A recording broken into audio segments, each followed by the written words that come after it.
There is one health claim about raw milk that is actually backed by real, independent science. Children who grow up drinking it seem to get less asthma. That signal looks real. And the very same glass can carry E. coli, salmonella, or listeria. Both of those things are true at the same time. So instead of picking a side, let's separate them. Wait, raw milk has a real benefit. I came here expecting a straight please, don't do this video. You'll get the honest version. 6 claims people make about raw milk, and for each one I'll tell you how strong the evidence actually is, from strong to moderate to none. The benefit and the danger are 2 separate questions, and keeping them apart is the whole point. Okay, easy one first. People say pasteurization kills the nutrition. Raw milk is alive, the carton stuff is dead. Is that true? Mostly false. A systematic review that pooled 40 vitamin studies suggests the nutrient loss from heating milk is small. Protein, calcium, and the fat-soluble vitamins come through basically unchanged. You do lose a little of some water-soluble vitamins like riboflavin, but milk was never your main source of those. Dead food is a slogan, not a measurement. All right, then what's this asthma thing you opened with? This is the surprising part. Several European studies followed kids who drank farm milk early in life. A meta-analysis of 8 of them suggests lower rates of asthma, roughly 40% lower in the highest exposure groups, plus less hay fever and less allergic sensitization. And it showed up even in rural kids who didn't live on a farm, which points at the milk itself, not just barn dust. A separate study of nearly 1,000 infants suggests the raw milk group had fewer respiratory infections and lower inflammation by their first birthday. So, raw milk is actually good for you. Careful, this is exactly where people overreach. Every one of those studies is observational. They watch what families already do. They don't run experiments. Families who give kids raw milk differ in 100 other ways. So the signal suggests something real, but it does not prove the milk is safe to drink. The same study that hints at less asthma also records the infections. Evidence rating: moderate. Okay, but if the protective bit is real, why not just bottle it? That's exactly where the actual scientists are headed. The leading hypothesis is that the protective part is a heat-sensitive whey protein, which is why boiling seems to weaken the effect. But notice the goal in their own papers: isolate that component and test it in a safe product. Not go drink raw milk. The science points toward a pill, not a pitcher. Let me guess. The asthma studies were funded by raw milk sellers, and the scary stuff comes from the government. Right. That's the twist. It's the opposite of what you'd expect. The benefit signal comes from independent, publicly funded university research with no dairy industry money. And the risk data comes from public health agencies counting real outbreaks.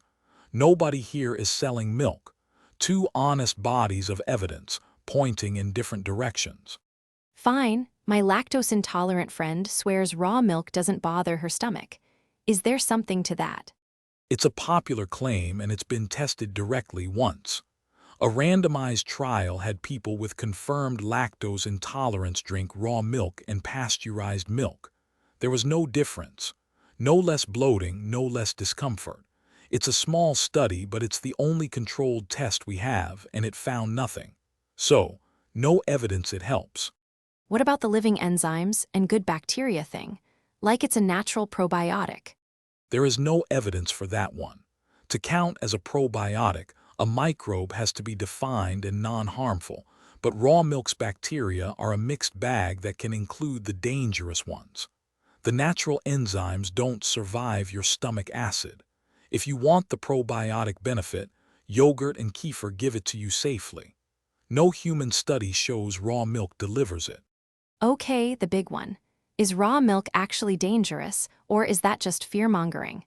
This is where the evidence is strongest, and it's not close. A CDC analysis shows raw dairy causes about 840 times more illness per serving than pasteurized. Only about 3% of Americans drink raw milk, but that tiny group accounts for 96% of the dairy outbreaks. 840 times? That can't be a rounding error. It's a big multiplier, so let me be fair about scale. In raw numbers, that's roughly 760 illnesses a year in the US, small, because most people don't drink it at all. The point isn't mass casualties. It's that the risk per person is high, and it's completely preventable. Independent surveillance backs it up. Raw products caused about 60% of dairy outbreaks over one stretch, and the outbreaks have been rising as more states legalize sales.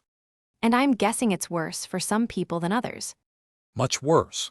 The evidence shows the heaviest harm lands on kids, pregnant women, and anyone immune-compromised. E. coli can trigger kidney failure in young children. Listeria can cause miscarriage. That's why the FDA and the EU's Food Safety Agency both advise against it.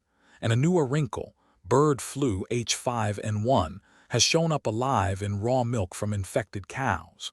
Pasteurization kills it. Raw milk doesn't. Okay, after all that, give me the honest verdict. Here it is, no spin. The asthma signal is real but unproven, moderate. The nutrition scare is mostly false.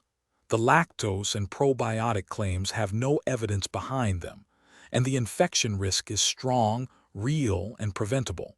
The benefit and the danger are both genuine, and one does not cancel the other. So what do you do with that? If you're healthy and curious, know that you're trading a proven, preventable risk for an unproven benefit. If there's a young child, a pregnancy, or a weak immune system in the house, the agencies are clear, skip it. And if you want the probiotic upside, kefir and yogurt get you there safely. No hype, no panic, just the evidence. Next time we settle another kitchen argument, is MSG actually bad for you? Subscribe so you don't miss it.